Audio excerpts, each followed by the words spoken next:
Menace when I was a kid. I didn't know to hate it.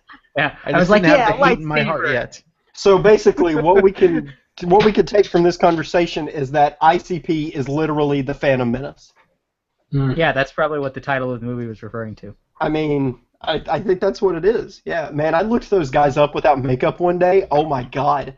I'm pretty sure Violent J, there's like another person inside of him trying to get out of his skin or something. Like, I don't even understand what is going on. It is pretty crazy looking. Like, See, I was luckily when the Phantom Menace came out, I was kind of at that awkward age where I could tell it wasn't good, but I couldn't tell why. Something about Jar Jar. so basically, you listened to ICP, but you weren't sure if you hated it. Well, I actually did. I did hate ICP. I think though it's less like That was more ICP during my Prodigy phase. and more like Nickelback, because the first time you hear Nickelback, you don't even really notice what it is. Oh, it's some Genera rock sound. And then when you keep hearing it, you start to understand what is so sinister about Nickelback, and it's My favorite thing. persistent awfulness. You guys probably saw it. It was like one of like the most upvoted posts on fucking Reddit a few weeks ago. But somebody in their living room, they had a picture, a photograph even of Chad Kroeger from the photograph video showing the photograph, and they had it framed in their living room. And they took a picture of it, and it was like, when people come over, I say, look at this photograph, and every time I do, it makes me laugh. Like, I laughed so hard at that, and I was like, that is the best shit I've ever seen. I really want to get like the same thing. I need that in my office now. Like, I want a framed picture of Chad Kroeger in my office from the photograph video, so I can say, hey, look at this photograph to everyone who comes in here. Because That's awesome. every time I do, it will make me laugh. All right, we are broadcasting and have been for the last 3 minutes about everybody's not very good musical tastes. I noticed that. I immediately noticed that and stopped talking about the time. By everybody. ICP. I just mean ICP. And I want to give a shout out to Michael real quick because I love his headline here. Android turns 8 years old today. Asks Daddy Google for a pony and a plastic rocket. I like it. I like it so much. Michael's like a title woodworker. Please. The fine artisanal craft. He of titling. whittles his titles from the finest hardwoods. By hand. Hand-carved titles by Michael Kreider. Coming soon to Kickstarter. Is it awkward at all that there's an article that says Android is now 8 years old, but yet we've done a whole series about Android being 10? Does that sound awkward at all? Oh no, it's Android is 8 years old by Google's count in terms of when they did the first release of Android. Yeah, it's pretty. Public release. Android has like how many? Like 7 or 12 birthdays. Yeah, it has a lot of birthdays. It has several birthdays. It's pretty. It's weird. Yeah. You. Okay. Okay, so That cake is awful, by the way. What? The cake is awful. What cake? What? The cake in that picture. Oh, the picture cake. for that post. The Android cake. I understand. I understand your words now. As do I. A very keen observation. Indeed. Indeed. all right, we are recording, and okay. We are recording. That's a fact. Mm-hmm. I'll start the show as soon as I figure out what today's date is. It's 5. Today is the number 5. Today is the 5th number. Today's show is brought to you by the number 5 and the letter fuck you. That's not. That's a letter now? Where does that fit in? That's in the Vietnamese alphabet. Well, they wanted to find another use for it, and since it's already a noun, a verb, an exclamation mark, yeah, whatever. It is literally it's like fuck is the most versatile word in the English language. People wonder why I use it so often. I'm like, come on, there was it's easily the most versatile word. I use it at every opportunity. Maybe that makes you lazy, though. Just saying. Fuck that. All right, let's do this. Let's do this thing. Welcome to the Android Police Podcast, your weekly audio source for all things Android. It is Thursday, November 5th, 2015. I'm your host, Matthew Smith. I'm David Ruddick. I'm Cameron Summerson. I'm Ryan Whitwam. And that's all the people we have. One of these days, I'm going to get used to the amount of people we have to introduce at the beginning of the show, and I'm going to segue appropriately rather than leaving awkward silence. And then we're actually just going to add another person as soon as you get it. And then I will just quit. I will just freaking quit that day. That'll be good, because then we'll have the right number of people again. Wrecked. Nice. All right, so we missed last week. Last week, lots of things were happening. Goings-ons were occurring. So we've got some makeup work to do in the way of some reviews on a couple of Nexus devices. Let's talk about the Nexus 6 first and foremost, because that's everyone's favorite Nexus except for David's. And David's wrong. So. So you mean the Nexus 6P? Yes, the Nexus 6P. That is correct. We would be about a year late on the Nexus 6P. So. Yes. So I did not actually write the review of that phone, but Liam's not here, and I have one, and it is a pretty good phone. If you're gonna buy a phone right now, and you're okay spending $500 on it up front, it should probably be a 6P. It has a pretty great camera. I would put it about on par with the G4. It's really good in low light, and it doesn't have optical image stabilization, but I think that it captures images quickly enough that it doesn't really come up a lot. You don't really see any sort of blurring in most lighting situations. It feels like a pretty solid device. We're gonna, of course, be hearing about that bend test for probably ever. Which we can talk about in a minute, but just using the phone, it feels like a very nice piece of hardware, and Nexus Imprint is really, really cool.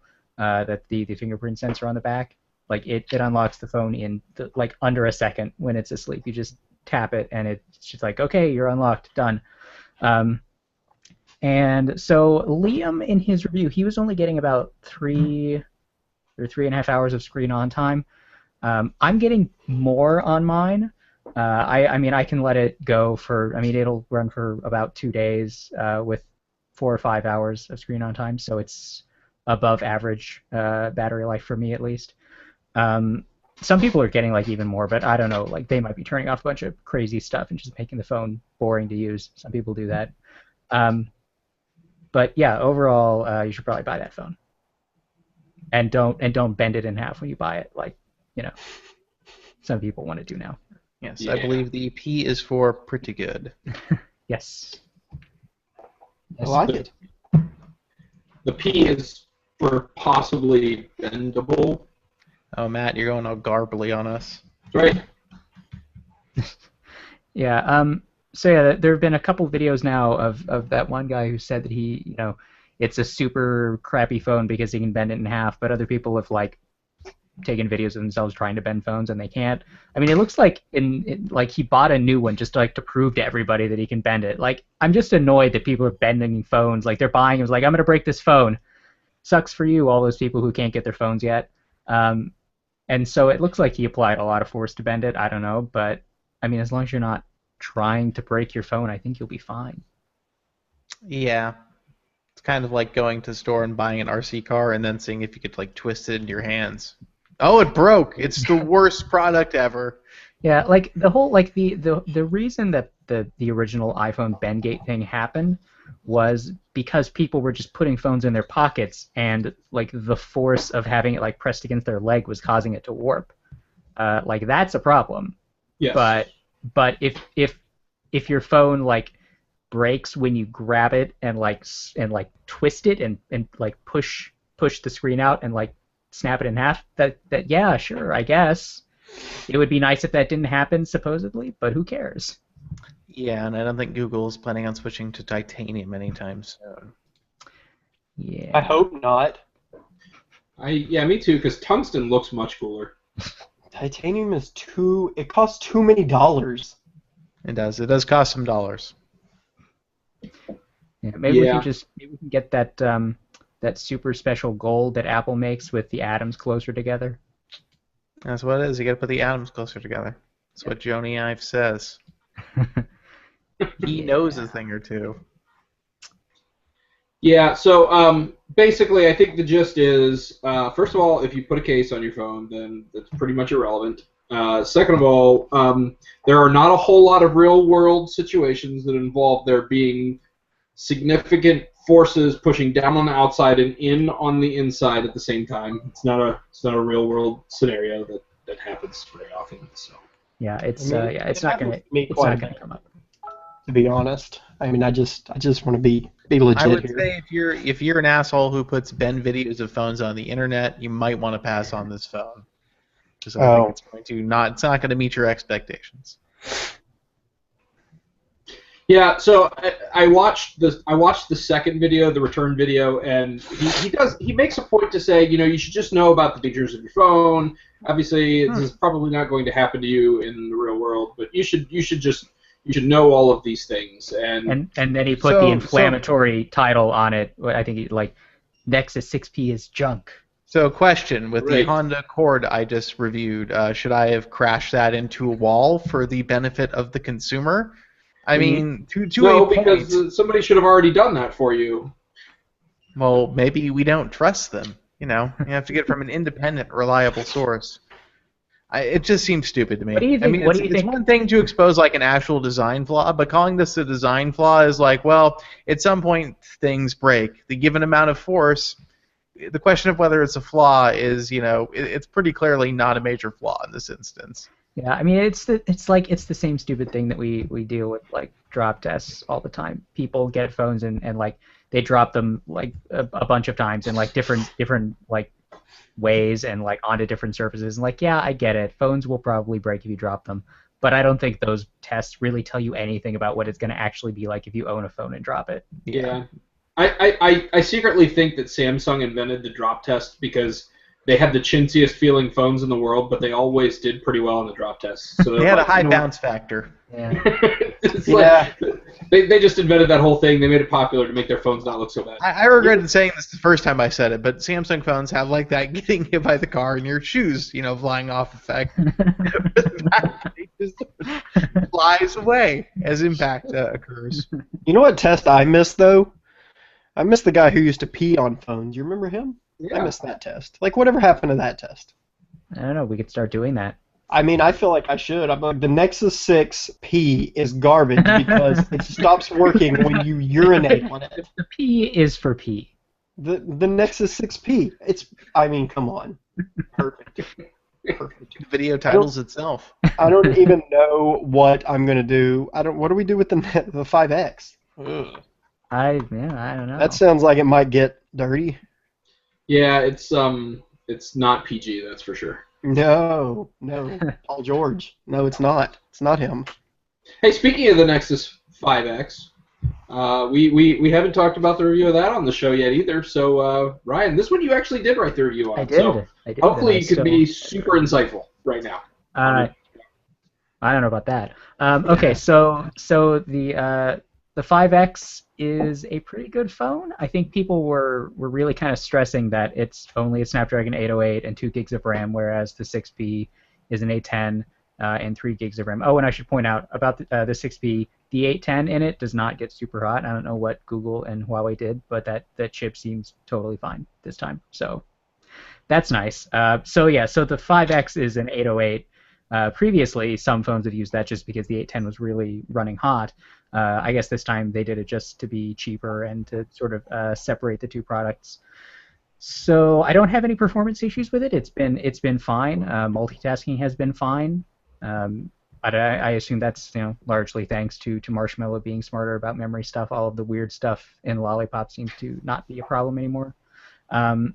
It's a plastic phone. So, I mean, like we were just talking about, like it doesn't feel as nice as like an aluminum device, but as far as plastic phones go, it feels pretty solid. Like there's no creakiness or give or anything when you hold it, and Like everything is like really tight. There are no weird gaps or anything, and it has that same fingerprint sensor on the back, and it's just like it's just like on the 6P. It's super fast, and it's like in exactly the right spot. It makes the case for having fingerprint sensors on phones that I don't think others have really made, because when you put a fingerprint sensor like on the front of a phone under the screen, it's not, I don't know, that's just not really a convenient place to grab a phone. But the camera is almost identical to the one on the 6P, which is great. It just doesn't have electronic image stabilization, which, I mean, I don't think makes a huge difference. The 6P's image stabilization isn't great in the first place anyway. But it takes better pictures than any previous Nexus phone, like both of these do. It's only, I think, 12.4 megapixels, but that's totally fine. They take great pictures. The screen is only 1080p, but I mean, whatever. It's 5.2 inches, only 1080p. Like, who cares? You'll be fine with that, and it gets really bright. It's just it starts at 16 gigs of storage. That's the $379 model, and I feel like for a lot of people that's not enough. I could maybe get by with it, but I mean, if you've only got the one phone and you have, like, you know, a couple of games on there, that could eat up a huge chunk of your storage. So then you might want to get 32 gig, but then that is only like 60 or 70 bucks less than the 6P. So it kind of becomes like, should you just spend a little bit more and get the 6P? I mean, if you're looking at the two phones side by side, like which one of these two should I get, then you might want to just get the 6P. But if you're like, I want a phone that's not huge, then maybe you should get the 5X, because I mean the 5.7-inch screen on the 6P is, I mean, it's big. It's a big phone, but the 5X is just super comfortable and light, and the screen is like just the right size. Yeah, I think Google priced itself, you know, just out of competition with itself on the 5X, which is, you know, kind of a bummer.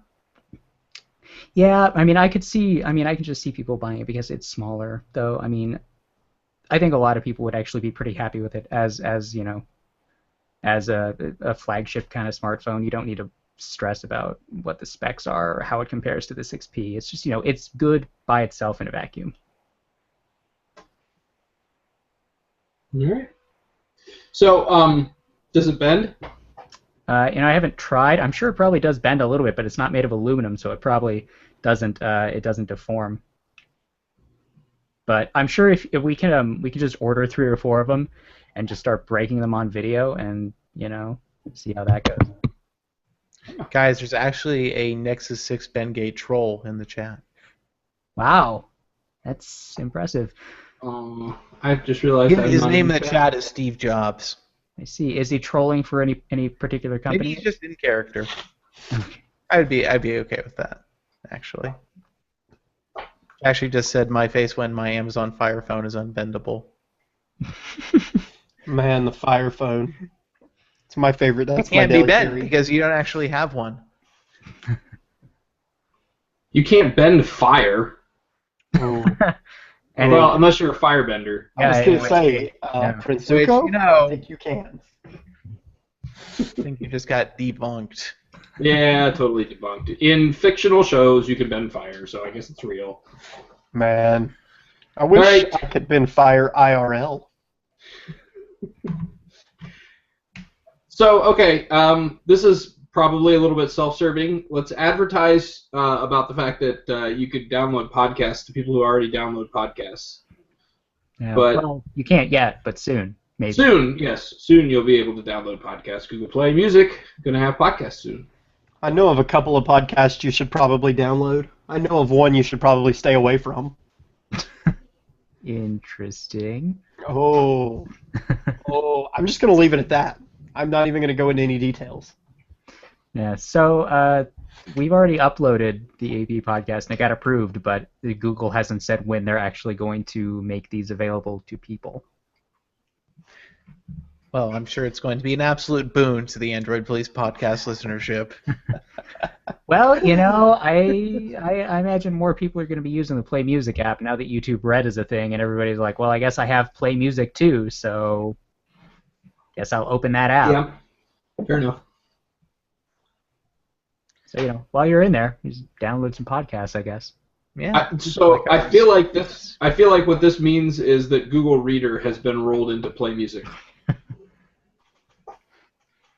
If by that you mean something that is destined to die, No, probably. it was Listen. Google Listen. That was the podcatcher. Wait, did they? Wait, right. I don't. Wait, there was a thing called Google Listen. I don't remember this. Yeah, There that was. was Google's. That was Google's podcatcher back like in the early days of Android. I do remember that. Yeah. Yeah, I used to use that. I actually forgot about it until right now. That seems vaguely familiar to me, but now I feel like I'm uncovering memories. Like I suppressed this for some reason. Was it really bad? No, it wasn't that bad actually, but they let it die. You know, they did the Google thing to it, so They old yellered it. they old yellered. Huh. But yeah, I used that, and then I switched to Beyond Pod, which is, oh god, I don't even want to talk about That was a Beyond Pod. dark time. Such a disaster. So yeah, now I'm on Pocket Casts, so we'll see. We'll see. I always want to listen to podcasts, and then I never actually do it. It's So just I one of got those things. I got to using Dogcatcher on BlackBerry like a long time ago, and I paid them for the full version. And then when I switched to Android, I saw they had an Android app, and I just emailed the guy and I said, "Hey, anyway, I can get my license to transfer." And he said, "Sure, no problem." And then I was like, "Okay, cool. I'm gonna just use your product for forever because that's awesome." It's actually a pretty darn good podcast app too. I think I've used Pocket Casts, and I don't find it better enough to pay for the full version. So I love Pocket Casts. I don't listen to a ton of podcasts though. I listen to them when I ride by myself. But I used Dogcatcher for a long time, but the thing that annoyed me is like the backup stuff was always kind of janky, and every time I switched phones, it was hard to get it all set up again and like not lose my place. I don't switch phones enough for that to be a huge concern, but it is kind of a pain when you switch phones, so I can understand that. Yeah, so Pocket Cast, like you just sign in and like it syncs everything, and that's boom. It's so fantastic. As much as like I put it on every phone that I get, even if I don't ever use a podcatcher on that phone, just because why not? I can. That's why.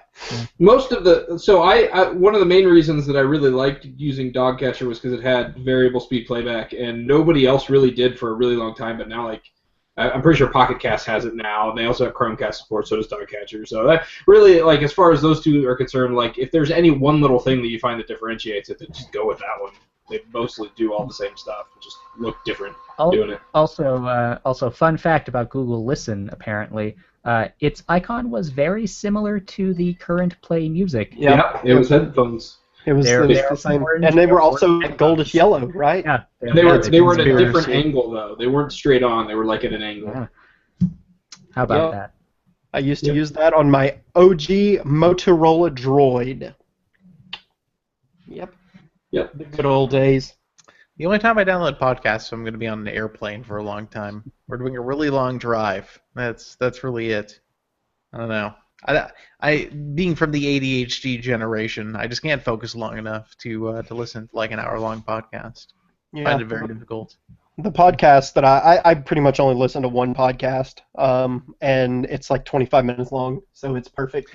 I wish most podcasts were 25 minutes. It's a much more bite-sized level of content. Yeah. He said as he was on a podcast that usually takes an hour. Well, you know.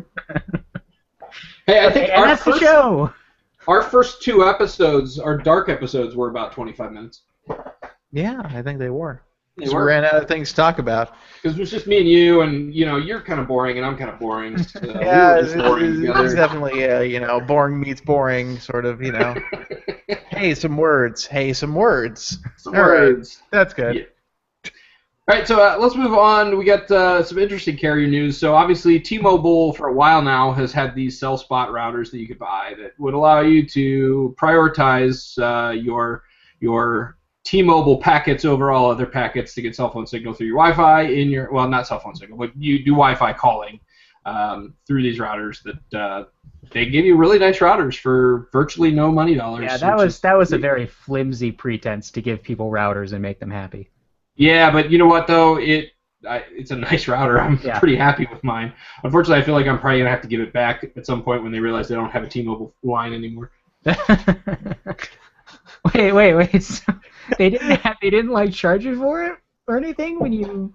No, because there's still a line that's active. So Oh, it's okay. just not mine anymore. It's not my line that isn't active anymore. So Yeah. it's a long story. Okay. Well, let's not tell that then. Yeah. Instead, we can talk about this new LTE cell spot thing that they're giving away now. Well, Yes. they're giving it away with a $25 deposit. Which, by the way, they originally did a $25 deposit on the original cell spot, and then they waived it. They don't charge that anymore. So yeah, this one is actually like a little mini cell tower. It's kind of like an AT&T microcell or I forget what Verizon and Sprint call theirs. They have similar things, but this one actually it puts out an LTE signal, so you get all of the advanced calling stuff that they do now. So you can do VoLTE and advanced messaging and video calling. Does it actually do VoLTE? They said it did, Okay. but I mean, it's band 4. It's not band 12, but I mean that makes sense. Every T-Mobile phone has band 4. So here's the thing though. You plug it into your home internet. That's where it gets the backhaul for the cell signal. The internets, yeah. So you can do up to, I think they said 16 or 12 concurrent data and voice sessions, but you can't control who accesses it. So it's just wide open after you plug it in, meaning somebody could just roll by and like connect to your cell spot and get all of their data through your internet connection. And if you're on a capped internet plan, that's potentially quite painful. I believe the technical term is like a bummer, man. Yes. Yeah, like if you're on that capped Comcast plan that people are getting now, and like suddenly somebody just like streams a few hours of Netflix on your cell spot, that is definitely a bummer. And it sounds like, T-Mobile wants this to be a total black box in terms of what it's doing. So you connect it to your network, and it does what it does. There's even a anti-tamper device inside of it, so it will deactivate if you try to physically open it. Yeah, how what is in there that they're so worried about? I'm guessing it has to do with liability in terms of like legal issues for Like an consumers FCC trying to thing. broadcast their own cellular networks and stuff. Which, actually that makes sense. There's some pretty strict regulations on broadcasting cellular networks, or ultra high frequencies generally. I thought maybe there was like child labor in there or something. It's run with the blood of orphans. That lubricates the LTE gears. But yeah, so I don't know about this thing. I don't really think it's a very good idea. Like if you live someplace where if you're out in the middle of nowhere, it's great. Yeah. Like if you're someplace where your signal is bad enough that you need one of these, like I'm sure other T-Mobile people around you would be very happy to suddenly have a bubble of LTE. I guess they said it works across like 3,000 square feet, which is big-ish. Like your neighbors would be able to detect it just fine, probably. But no, you should be cautious with this. Well, and the other thing about it is your neighbors probably wouldn't even know. Yeah, I don't think that it'll like tell you if you're connected to a cell spot. It would just it would just be like, oh, I got bars now. Yeah. Yeah, but I mean, I guess if you connect it to a moderately nice router, you'll be able to like QoS stuff so that it doesn't completely destroy your cap if you're capped. Yeah, you would definitely have to put a leash on that thing. Yeah, so I mean, T-Mobile's LTE is really fast. It would be entirely doable for somebody to connect your cell spot and completely saturate your wired home internet connection. So you definitely want to do something. Yeah, I would be interested. I wonder if they've capped it. Because they say it could be up to 15 connections simultaneously is the maximum recommended amount or something. Yeah, so something like that. I wonder how much they're allocating there in terms of actual throughput capacity. Maybe it could be limited. I mean, hard to say, I guess. But I wouldn't put one in my apartment, that's for sure. Oh yeah, if you live in an apartment, you're just asking for trouble. Yeah, you really are. In more ways than one. So the Verizon and the AT&T version ones, how do those ones work? Do they go through your internet connection as well? Well, yeah, they do, but you have to actually register your phone number to them. So like you control who connects to it. And this one, it's just like it's a little cell tower. Everybody can. I mean, that's the deal you're making. That's obviously why it's essentially free. Yeah, that's why they're giving them away. Like I think you have to pay a few hundred for the other versions of this. You know, and I wonder if if these become popular, I can definitely see ISPs starting to try to blacklist the traffic from them. Boy, that would be that'd be very interesting. That would be a net neutrality thing. I guess it would, but I mean, they could say it's a business use of the network. Actually, they'd be very much within their right to say that. That interpretation sounds very good to me. Oh yeah, so they'd say you have to get a business class service. Yeah. Yes, you would. Oh man, yeah, This could be a big cat fight between the ISPs. I don't even know who I would root for in that one. I gotta root for the ISPs because T-Mobile is being kind of douchey about this. You root for mutual destruction is what you root for. That's a good one too. Yeah, I mean. A lot of times when I'm watching sports and two teams I hate are playing against each other, I feel like there's a no-win situation. But here, there is a win. There's a possible win. Mutual assured destruction. All right, so let's move on to devices because we had a couple of those announced in the last week and a half or so. Starting off with a pair from Verizon and Motorola, the Droid Max 2 and the Droid Turbo 2. So yeah, we've got new droids, and none of them have slide-out keyboards. Sorry, Cam. No. And they're both launching with Android 5.1. Yeah. But the good news is when you get frustrated because you don't have Marshmallow and you throw your Droid Turbo 2, it won't break. Probably not.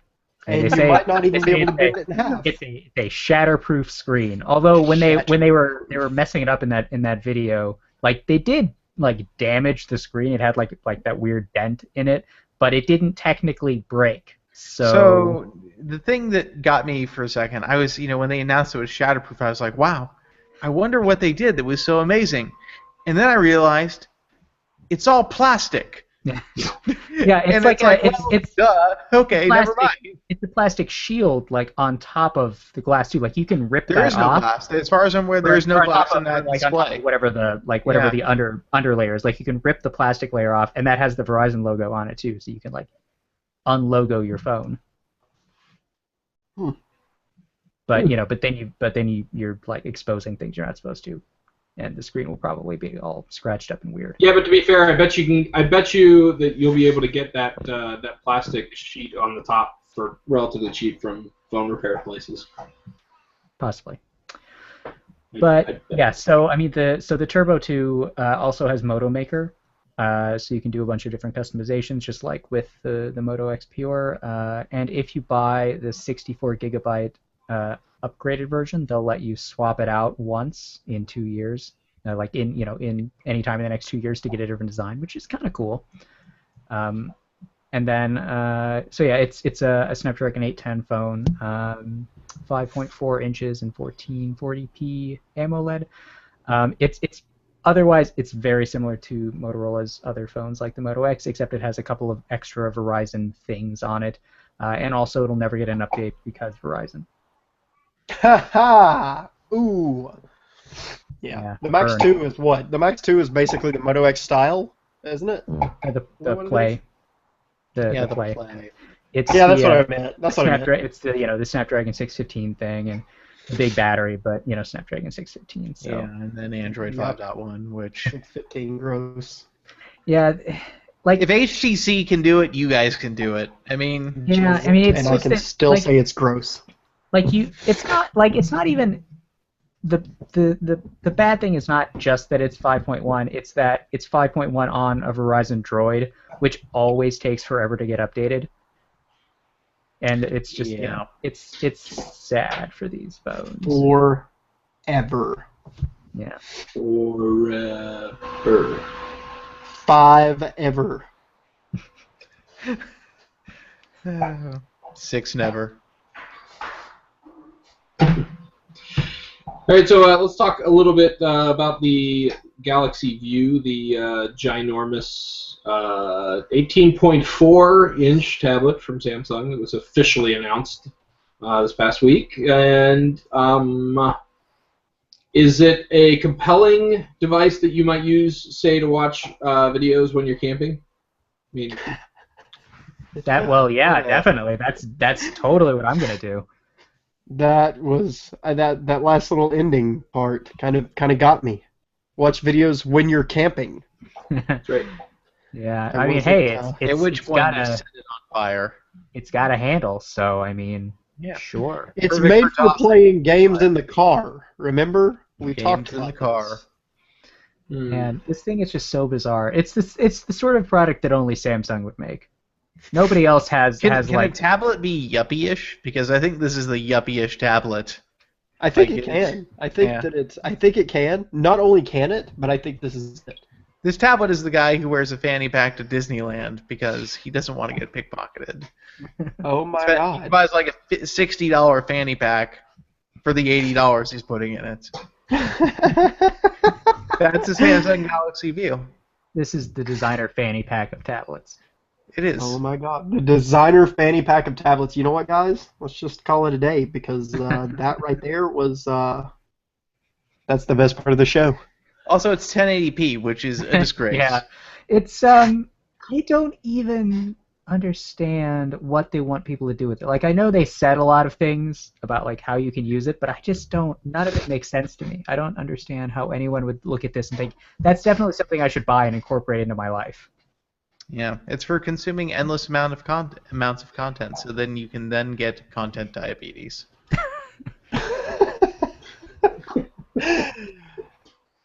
Wow. Okay. Content diabetes. I mean, I feel like there's been a couple of episode title potentials just in that one little short conversation. So, having done it that much justice, I think we should probably just move on. Yeah. From one ridiculous product to a just ridiculous company, the OnePlus X was announced. Will be available November 19th for $250. So, pretty cheap phone. That's all I have to say about it. It's a pretty cheap phone. I hope you like not getting AT&T or T-Mobile LTE signal in many Yeah, places. so it's missing band 12, which is a thing that happens a lot, but it's also missing what is it missing 17? Yeah, it's for missing AT&T? AT&T bands, which is their low spectrum. Isn't that like the main one they use now? Yeah, pretty much. For all the major metro areas, that is their band. It's like at least with T-Mobile, they have band 4 most places.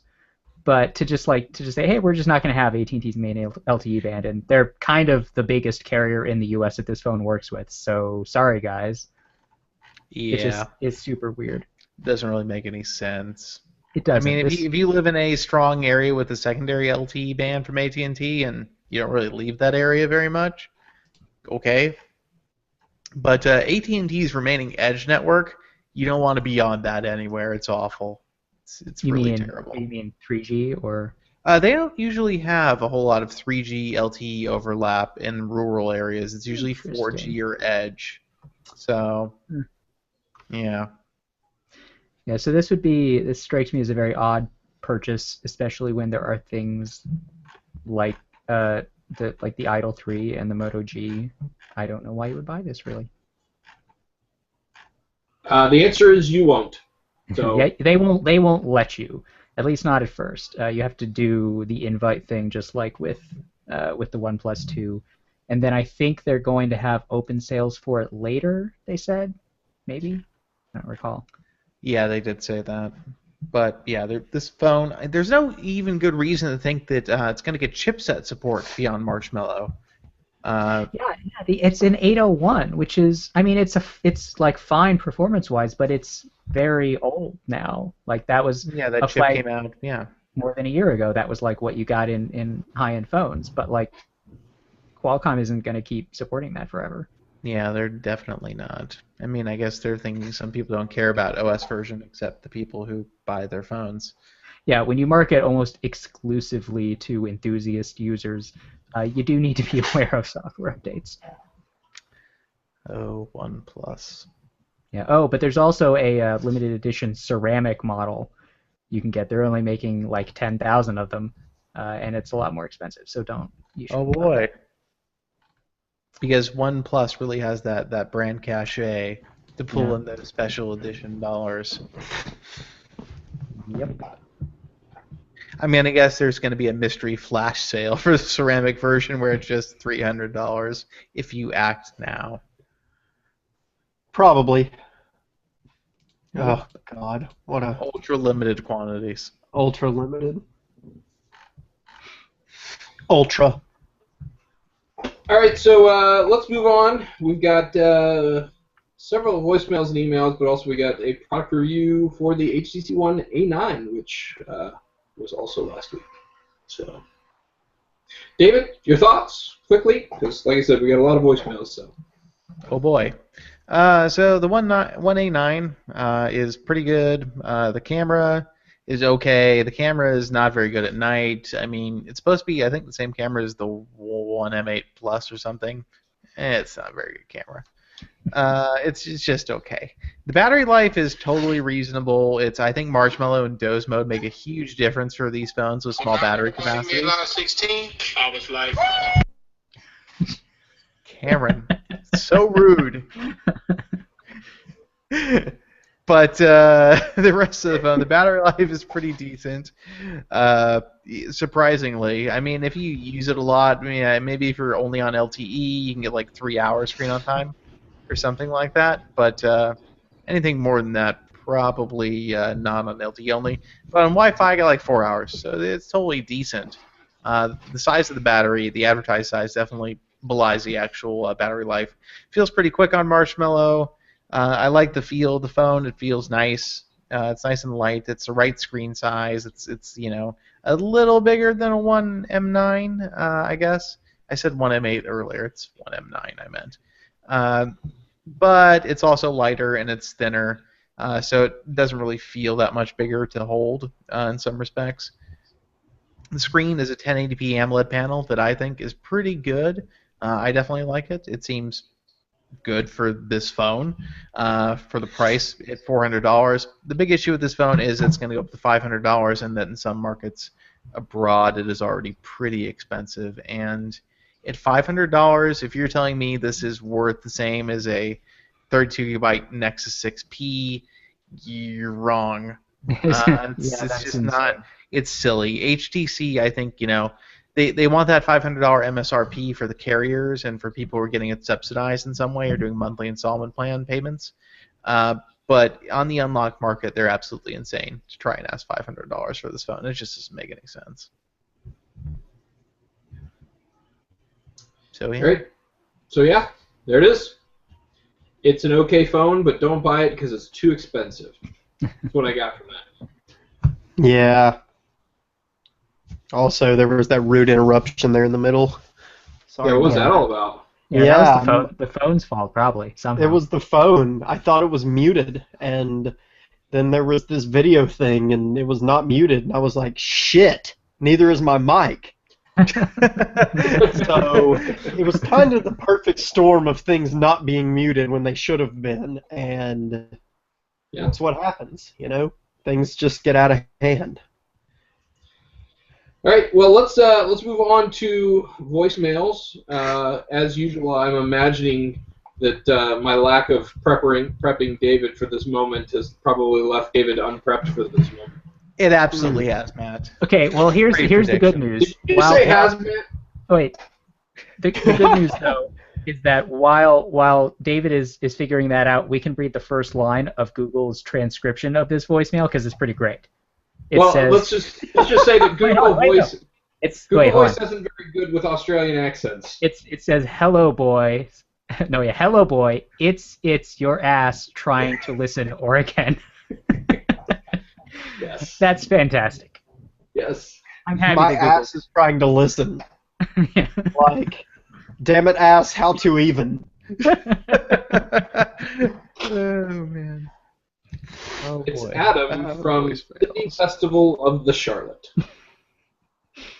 I don't believe that it's actually Adam from Sydney Festival of the Charlotte. I mean, Adam from Sydney Festival of the Charlotte is way too popular and well known to call the AP podcast. Right. All right. I have the voicemail. As soon as I'm actually going to go back to thinking it's my ass. Trying to listen. And as soon as I can open it up here and get it to work. Hello, boys. It's your Australian listener again. It's Adam from Sydney. First of all, love the show. Listen to it every week. Just got a question about my Nexus 6. Now, I've done the Marshmallow update and everything, and I tend to keep my phone fairly clean, but still, the problem with this phone is that every now and then, at random times, it keeps on slowing right down to a crawl where it lags and just for no reason whatsoever. I have to do a reboot and everything like that.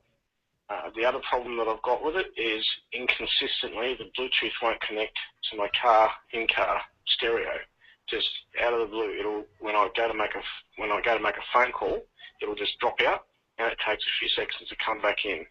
Any idea or anything? Because I'm thinking about buying another Nexus 6 for my father because I absolutely love this phone, but this is really bugging me. Anyway, love the show, boys. Listen to it every week. Take care. Bye-bye. So the slowdown thing, yeah, mine has done that for as long as I can remember.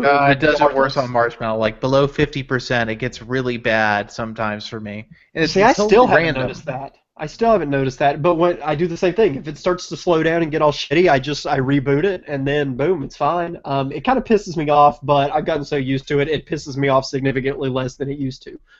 Yeah. So I don't know. I don't notice. I've noticed maybe 3 times when it gets below 50% that it's kind of laggy and whatnot. But I haven't really noticed it to the extent that I don't know. I haven't noticed it badly, and I use my phone probably more at night, so it's below 50% most of the time, like laying in bed, and it seems fine. Yeah, I mean, I feel like if you use it for a while after it gets laggy, it usually gets better eventually. But I think what I read, this is anecdotal and could totally unscientific because it's just a stupid, performance monitor. Somebody said 2 of the high power cores seem to turn off sometimes, and that then causes the lagginess, and they also get throttled. It could be a power management problem in the Nexus 6. I'm not sure. But me and Artem both have experienced it as well, and it's consistently when the battery is below 50%. We don't know of a fix. We don't even know if this is beneficially reported as a bug, but it's a thing. On the Bluetooth thing, I would probably blame your car first. Yeah, I think I would too, because I do tons and tons of Bluetooth stuff on my Nexus 6, and I have never had a problem. Actually, it's probably been my most consistent phone when it comes to Bluetooth, surprisingly. So, I use it. I've actually had really good luck with the Nexus 6 on Bluetooth too. This one's been good. I'm trying. There's one phone where I've had an issue. Maybe it is a Nexus 6 where I do get some cutouts sometimes if it's not really close to the stereo. But other than that, I've never had a dropping issue with Bluetooth on the Nexus 6. So I would probably blame your car first. Yeah, especially if it's older. It could be running on Bluetooth 2.0 or something, and just. But who knows? Bluetooth is a fickle beast. There's no doubt about that. So replace your car. That is our practical piece of advice for the week. Buy a new car. Yeah. Don't replace the phone. Phone's fine. Get a new car. All right. So our next voicemail is Matt. Matt with his unending list of questions. Matt with his unending list of questions. I have about $15 in Google Play credit that is set to expire at the end of the year. And I was curious, what apps would you get if you had $15 to spend before the end of the year? At least looking forward to your responses, and thank you very much. So he said 50 or 15? I think 15. 15. Oh, okay. Because if you don't always subscribe to Google Play Music, you can use it for that. Yeah, there's that. If I were just buying apps, I'm trying to think of my most used paid apps. Reddit Sync Pro. I use the hell out of that. That's I like app. Bacon Reader Premium better. If you're a Redditor, Yeah. I don't get your Bacon Reader love. That doesn't make. I don't get it either. Why? I don't know. It mimics the layout of Reddit a little better. I feel like. I don't know. Whatever, David. Whatever. I'm with David on this one. Bacon Reader is where it's at. Whatever to you two. Well, Bacon Reader, you know what? It's okay for David and Matt to be wrong because Reddit Sync Pro is clearly superior. Means sync for Reddit. Is it? Wait, is that no, what there are multiple apps. There are quite a few out there. I think you know guys what? You think can you just go like the buy same app, $15. but you don't. Go buy $15 worth of Reddit apps. Yeah. And, Well, no, it's And the test them all same. and settle this debate. It's the same app. It was just that they had to rename it because it was misleading for them Yeah, to call it. all of Reddit. all of the Reddit apps had to do that. So they Oh, yeah. Oh yeah, Except but Bacon Bacon Reader. Reader is now Bacon Reader for Reddit. yeah. Okay, so Yeah. also we were talking about Pocket Cast a little I bit. was gonna That's bring that's that a too. thing that you should buy. I think it's like $3 or $4. Yeah, it's like $3. It's worth it. Solid Explorer is a pretty solid file explorer that you should buy. for a Yeah, few System Monitor. System Yes, Monitor. I enjoy Yeah. System Monitor too. Yeah, Ryan actually got me into that one, and now I absolutely love it. That's a handy thing If to for have. nothing else but the CPU frequencies setting, which is fantastic. Yeah. Weather Timeline. If you don't have that, you should get it. I think it's like $1. It's a really good weather app. Uh-oh, now I have If to you go were buy it. looking, I would just say like if you're looking for one app that you could get for $15, there's a game from Telltale Games called The Wolf Among Us, which is a pretty badass game that you can easily spend $15 on. Was he asking about games too, or just apps? Games are apps. I know that's technically true, but It's a subset of apps. It is, but also Timely. Oh, wait, Timely is free now, isn't it? Timely's free ever since. Oh, we you bought get what's that calendar Liam works on? it. Today calendar. Today calendar. Yes. I'm not oh, shamelessly plugging here or anything. No, of course There's not. an app that I use to manage my Google Drive and Dropbox called Unclouded. That's really great. I forget how much it is. I think it's like $2 or something. But that app You is could fantastic. also go, since we're shamelessly, plugging things that other people we may know have created, you could also go and buy some books from Google Play Books, like perhaps The Crooked City. Oh, yeah, that's Know a way the guy better who idea. wrote Buy that. some books. You could do that. I know the guy- Well, it's not. Somebody wrote that. I don't know who. We don't need to get into detail. Yeah, I know I'm the not- guy who wrote it. He's actually a jackass, but it's a good book, so you should probably buy it. And I'll take that. and read it too. But yeah, Okay. guys, we suck at recommending apps that people could go buy. Actually, I think there's easily $15 that I could spend just from those recommendations. Well, there you go. Or buy a magazine subscription. There's that too. Yeah, there is magazine subscription. I have probably like $20-something in magazine subscriptions that just auto renew every month that I never What? look at because I forget about them. Wow, Yeah, seriously. that's crazy. That's Like, like you are You could single-handedly- be not reading the New York Times for that much money. I mean, I have like Revolver and like 4 different guitar magazines and Bicycling and some others, and I'm like, oh yeah, I have those magazines. So sometimes I'll just like go through and binge and just like look through months worth of them at a time. It's people like you that are keeping magazines alive. You just I forget. do what I can. I do what I can. I don't want magazines to die because I don't know. Why would I? Magazine and I are friends. So guess what, guys? There's Believe another it or voice. not, Matt had another question. Oh my God, okay. he does have an unending list, doesn't he? Hello, gentlemen. This is Naps with part 2 of his unending list of questions. Lately, there have been a number of posts about deals with phones that are unlocked, generally on eBay. And my question is, at what point is getting last year's model no longer a good idea? Most of these deals are with a model that's at least 1 year old. So just wondering your thoughts on the matter. Oh, as a side note, it is nice seeing these posts because it's always good to know what the landscape is when you accidentally break your phone or have a friend who wants a cheap but very usable phone. Thank you again, and have a great day. So if you're an Android enthusiast, I wouldn't recommend buying anything but like last year's Nexus phone, because generally you're going to be let down with software updates that don't ever happen. Yes, you should only buy a year-old phone if you're okay with it running the software that it runs now for a very long time. Unless it's a Nexus 6. Well, that's what. Yeah, I think we. You guys, unless it's a Nexus. Unless it's a Nexus 6. Yeah, then but I I mean, think like, it's okay. if you buy like a Galaxy S5 right now, then like you're gonna have a bad time if you're waiting for Marshmallow. Hey, AT&T's has Android 5.1.1. I turned mine on like a week ago. It was there. Yeah, I mean, it's the software thing is the biggest problem. It's just that once OEMs have a new flagship device, they spend a lot less time caring about the old one. Like there are a lot of people who have Note 4s who curse them every day because Samsung's updates have been kind of janky, and they just don't care. They're not going to fix it probably ever. It might get Marshmallow, but it'll be kind of a buggy, crappy version of it. Yeah. I definitely don't usually recommend buying old phones unless it's, specifically a Nexus device where, it's getting an update. Not that, for the right person, an old phone can't be the good decision. I mean, if you prioritize something like camera or battery life, much higher than the current version of Android, maybe there's a phone out there for you. Like if you could buy a G3 for like $200, that, whatever, that might be worth it if you just want something that takes good pictures and is an okay phone. Yeah. Definitely not unreasonable. All right. So let's move on to a couple of emails. First one here is from Henry. He says, since I fly a lot, I'm looking for a tablet to watch movies and play games. I thought about an iPad, but I own a lot of Android games already, and I regularly buy game bundles that also have Android games.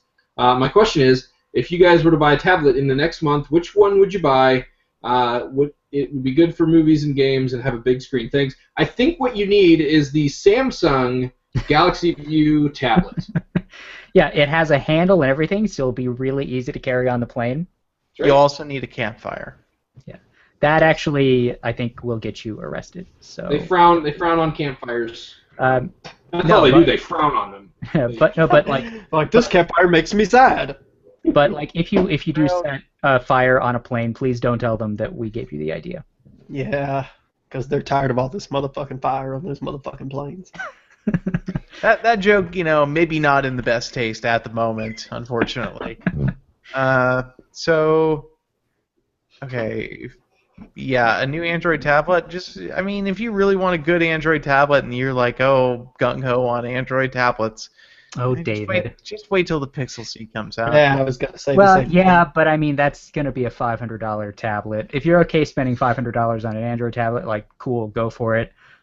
Otherwise, you can buy a Nexus 9 now for not very much money, and it's actually pretty good on Marshmallow, finally.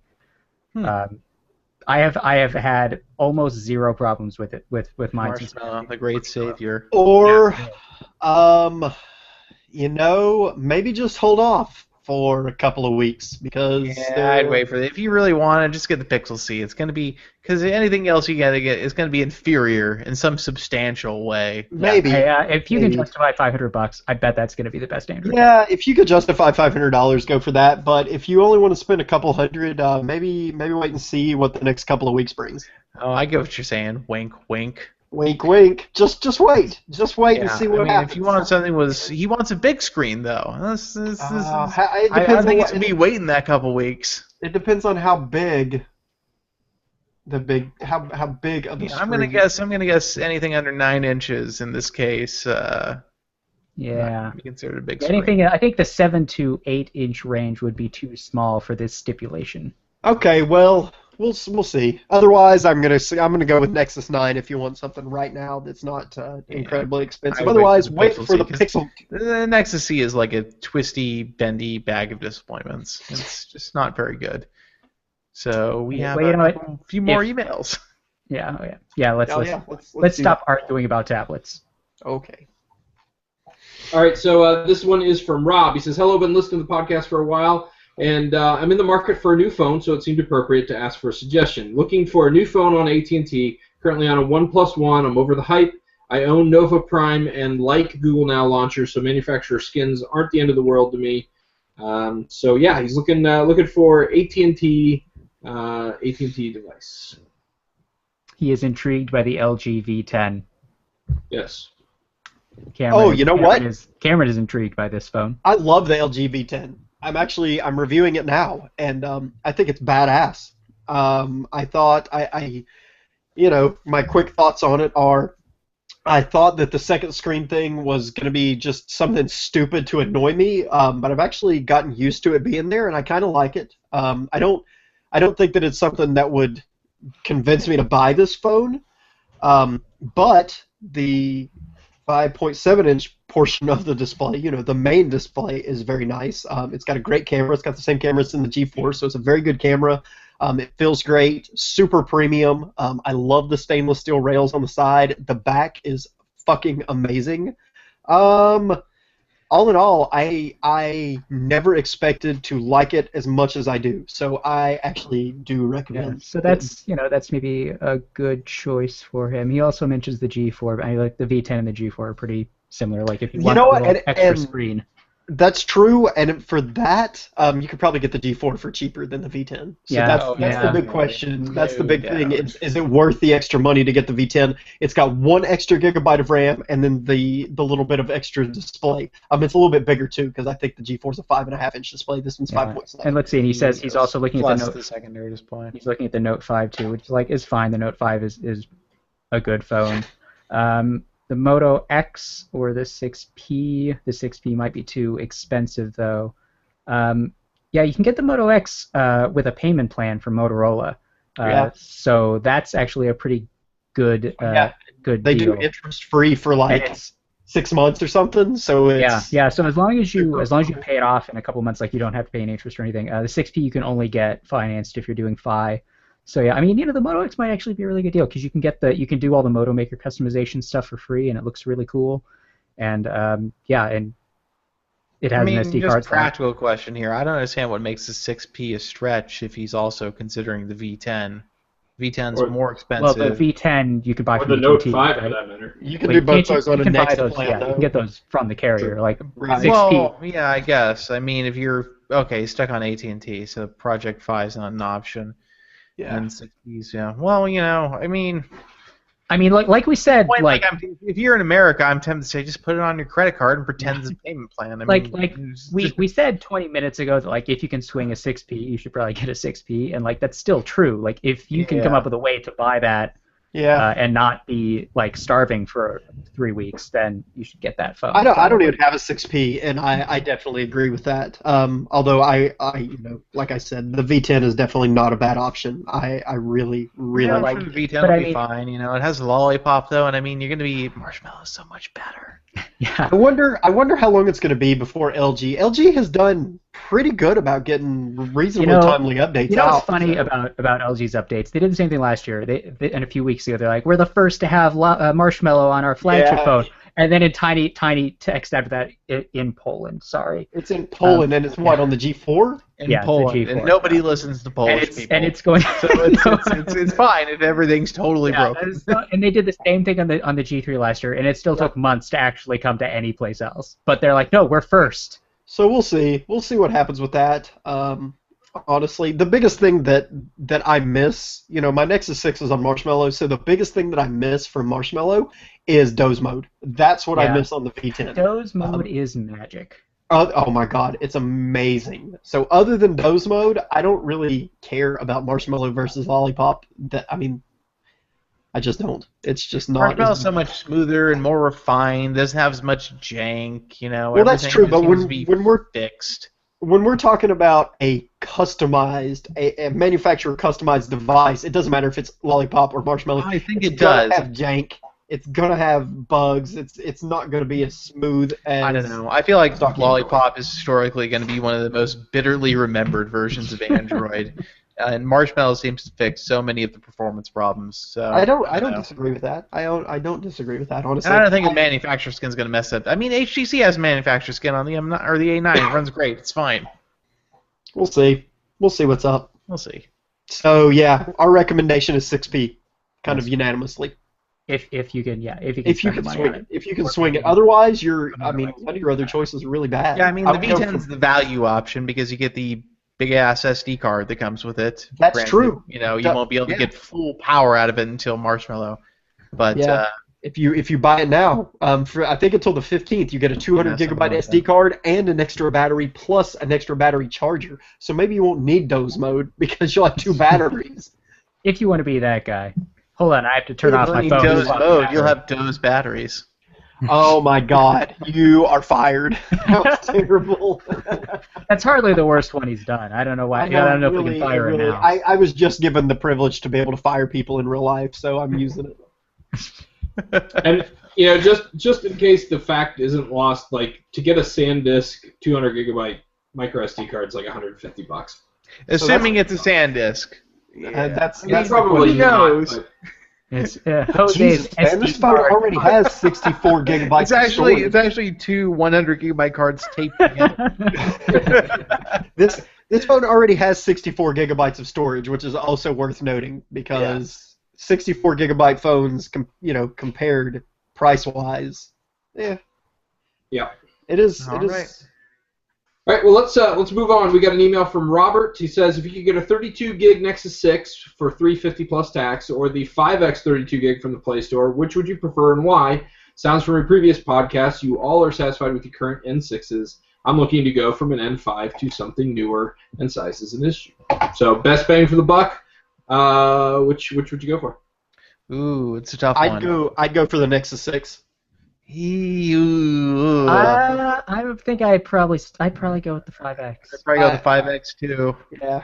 Well, see, I would go with the Nexus 6 just because. Well, okay, keep it in mind I haven't used the 5X, but higher resolution screen, more RAM.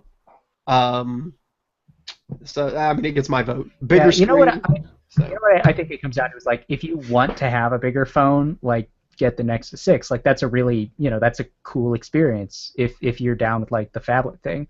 But the 5X is just sort of much more useful as a phone. You can use it in one hand. Yeah, it's got a fingerprint scanner. I feel like if you go, like seriously, Robert, I think if you go to a carrier or somewhere, get your hands on a Nexus 6, see how it feels, see how you like interfacing with it, and if it's for you, get it. If not, because the size is significant. Yeah, it really is. It takes some getting used to. I've dropped this phone in my bed on my face many times. Yeah. And it never hurts any less. I mean, if it wasn't in your bed, I would really wish that you had videos of that, but I mean, I'll just leave it alone if it's in your bed. Yeah, seriously. I would like to see a video of you dropping a phone on your face. I mean, I feel like that would be good, solid entertainment. And I can say this now because the embargo is like 2.5 hours away, and I don't care. I'm too scared to use the BlackBerry Priv in bed because it is so heavy and unwieldy that I almost it's a guarantee that I will drop it on my face. Do you want to hold it up to the camera? No, and just really, I'm not gonna. No, I didn't say anything about this. Yeah, well, watch out because they might ban you from future BlackBerry devices. Banned. You said future BlackBerry devices. Oh, that's the best joke. That was the best joke. All right, That should be so, the title of the podcast. Future BlackBerry devices. All right, so last email from Jeff. Am I the only person with an unlock on branded Nexus 6 who still hasn't gotten the 6.0 update? Does anybody know what the pecking order is for the OTA updates? Well, I can tell you, you're probably not the last person. There is somebody more unfortunate than you. Somebody. But we don't know. I have no idea. I've None of us wait. So they just released a new build today for the Nexus 6. So maybe they stopped it at some point, and they want to put all the people who don't have it yet. Maybe you already got it, though. I mean, I don't know when you sent this email. It could have been 4 days ago, and maybe you got it by now. I just talked to somebody yesterday who hadn't gotten it yet on their Nexus 6. So. I would bet that they stopped it at some point because you have this new, R build that came out today, and I bet they're going to make an OTA for that instead. They probably discovered an issue with the other build. You could just unlock your bootloader and flash the factory image if it bothers you that much. That's what I would do. That is what I did. Yes, that's what I do too because I'm impatient. With the Nexus phone, there's no reason not to, though. I mean, as long as you don't mind.